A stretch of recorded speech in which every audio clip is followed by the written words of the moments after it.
नमस्कार दोस्तों। अब ये चीज़ पाकिस्तान के अंदर बहुत ही बड़ी मात्रा में हो रही है कि ये डिस्कशन, मतलब ये तो अगर आप देखो तो कुछ सालों से हो ही रहा है कि भाई इंडिया के साथ रिलेशन बेहतर हो सकते हैं या फिर नहीं हो सकते, अच्छे हो सकते हैं कि नहीं हो सकते। और यहाँ पर बात हो रही है कि आपको यहाँ पर बेबी स्टेप्स लेने पड़ेंगे। मतलब इंडिया के साथ उस लेवल के रिलेशन सुधारने हैं अगर आपको, तो बहुत सालों तक वेट करना पड़ेगा, क्योंकि प्रधानमंत्री मोदी जो है वो आपको कई मौके दे चुके हैं।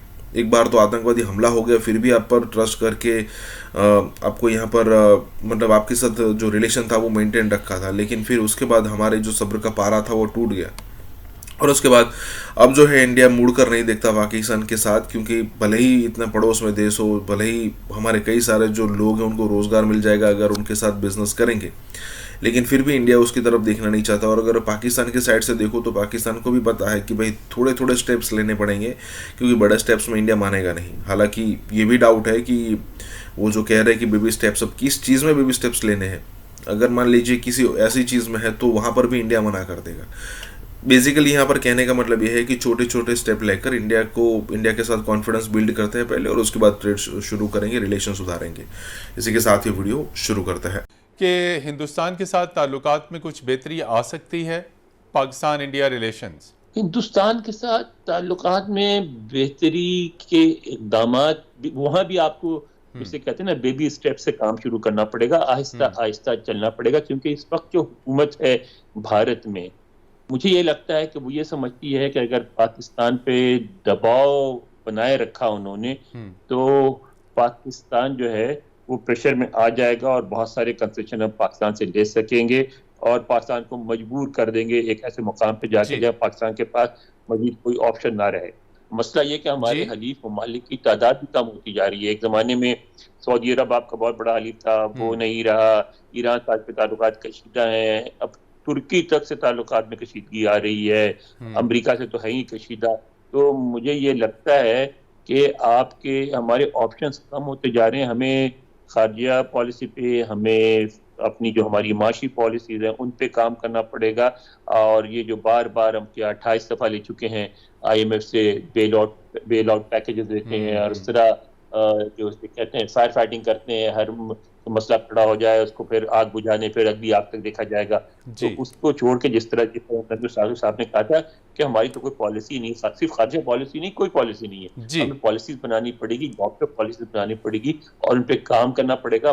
मईशत को मुस्तहकम करना पड़ेगा, खारजा पॉलिसीज पे खतूत वाज़ा करने पड़ेंगे, ताकि लोग जब आपसे नेगोशिएट करने आए तो उनको पता हो कि वो किस पैरामीटर में रह के आपसे नेगोशिएट कर सकते हैं। तो मैं समझता हूँ बहुत सारे काम करने की जरूरत है, लेकिन इस वक्त तो सारा फोकस जो है इस पे कि इलेक्शन होगा या नहीं होगा। कि हमारी खारजा पॉलिसी में जहाँ हिंदुस्तान के साथ ताल्लुकात अहम है, यकीनी तौर पे वाशिंगटन के साथ ताल्लुकात गैर मामूली तौर पर अहम होते हैं। तो आप समझते हैं नई हुकूमत जो इस्टेब्लिशमेंट की इंडोर्समेंट है फॉरेन पॉलिसी के ऊपर, ये वाकई एक फैक्ट है। चूँकि आप फॉरेन ऑफिस में रहें, कश्मीर वहाँ डिस्कस होता है, अफ़गानिस्तान वहाँ डिस्कस होता है। पिछले बरस आज़ाद जम्मू एंड कश्मीर का इंज़माम बाकायदा डिस्कस हुआ, 5 मीटिंग्स हुई उसके ऊपर।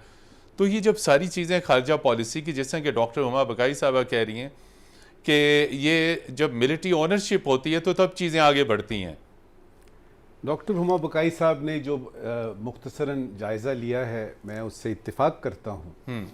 अच्छा, और बहुत खरा जायजा लिया है।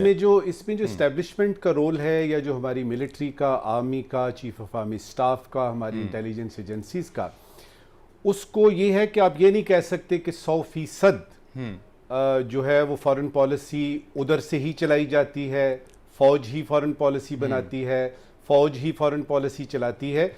उसमें कुछ एरियाज इत्तेफाक से उनका तयन कर दिया गया है कि इनमें आपने मुशावरत करनी है, और इसमें जो है वो फौज बहुत ज्यादा इंटरेस्ट लेती है।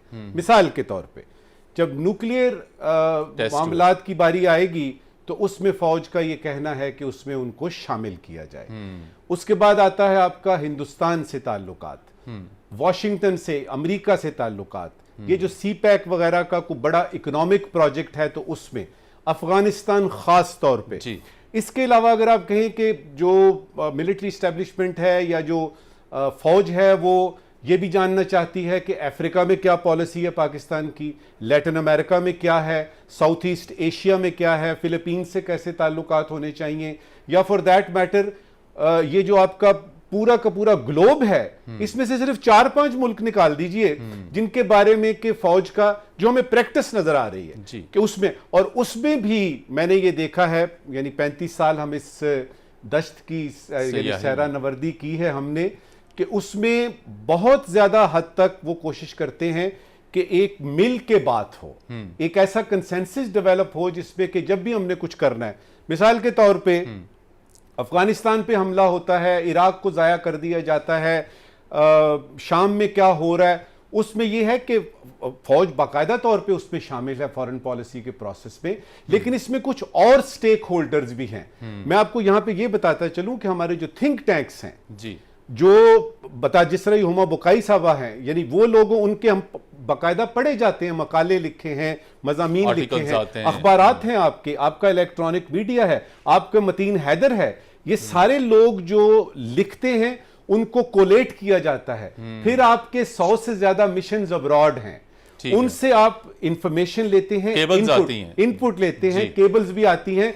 इस तरह की जिस केबल की तरफ आप इशारा करके मुस्कुरा रहे हैं ना, इस तरह की केबल कभी कभी आती हैं, और इस केबल के साथ जो हुआ है ये मेरी जिंदगी में तो ये पहली दफा हुआ है। कितनी खौफनाक केबल आई है, पहली दफा हुआ जी डॉक्टर साहब, कितनी खौफनाक केबल आई है जिसने पाकिस्तान की सियासत में तहलका मचा दिया। देखिए ना जी, बस वही हुआ कि somebody refused to toe the line. Yes, here is the point. तौर पे we toe the line. This time क्योंकि एक गैर रवायती सियासतदान था, एक गैर रवायती तरीका सियासत है, और उस गैर रवायती तरीका सियासत में उन्होंने उसको इस तौर इस्तेमाल कर लिया जिस तौर इस्तेमाल हुआ, और अब मेरा ख्याल है कि हम सब उसमें फंस गए।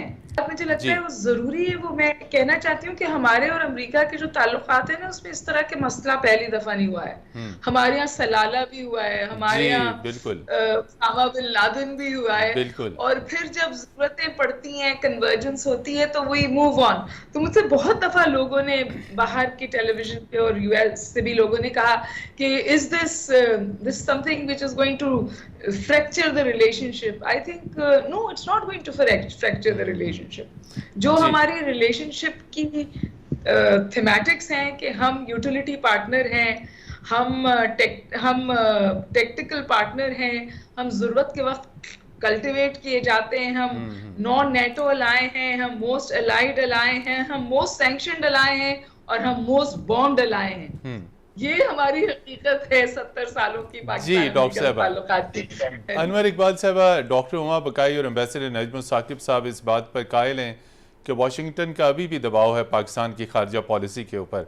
आप क्या समझते हैं? केबल के ऊपर तो हम बहुत बात कर चुके, लेकिन आप चूँकि पहली दफ़ा हमें ज्वाइन कर रहे हैं, आप यकीनी तौर पर उसके ऊपर भी बात करेंगे। अभी भी आप समझते हैं कि पाकिस्तान की खारजा पॉलिसी पर वाशिंगटन से दबाव आता है और वो कंप्रोमाइज़ हो जाती है?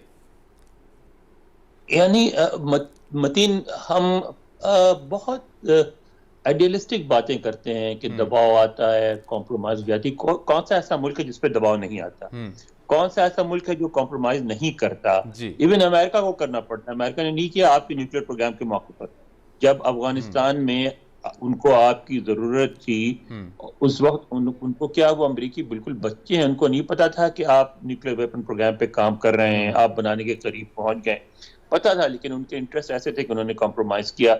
आपका भी ये है कि इस वक्त आपको ये लगता है, आप अभी तक अपना, मेरा ख्याल है एक जमाने में मुझे लगता था कि आपने माइंड अपना मेकअप कर लिया और आपने फैसला कर लिया है चीन की तरफ जाने का, लेकिन अभी तक लगता है कि आप अभी भी इधर उधर दोनों तरफ जाने का सोच रहे हैं।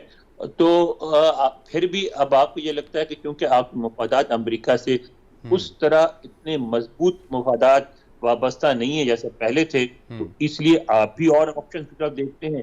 वो भी, उनका भी मसला है चीन को कंटेन करने का, और वो इंडिया की तरफ देखते हैं, इंडिया को ज्यादा अहमियत देते हैं। तो थोड़ा थोड़ा मफादात में फर्क, थोड़ा क्या बहुत ज्यादा फर्क पड़ा है, उसकी वजह से आपको दूरी नजर आ रही है।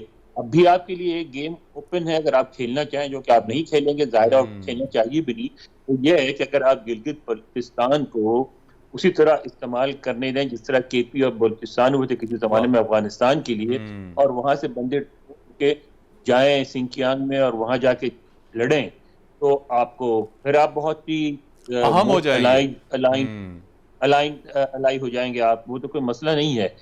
वरना आप मोस्ट सैंक्शन रहेंगे। अब मुफादात होते हैं मुल्कों के, ये तो अब क्लीशे बन गया है। डॉक्टर साहब इंटरनेशनल रिलेशंस पढ़ाती हैं, उनको अच्छी तरह पता है कि कौमों के दरमियान दोस्ती नहीं होती, सिर्फ मुफादात होते हैं।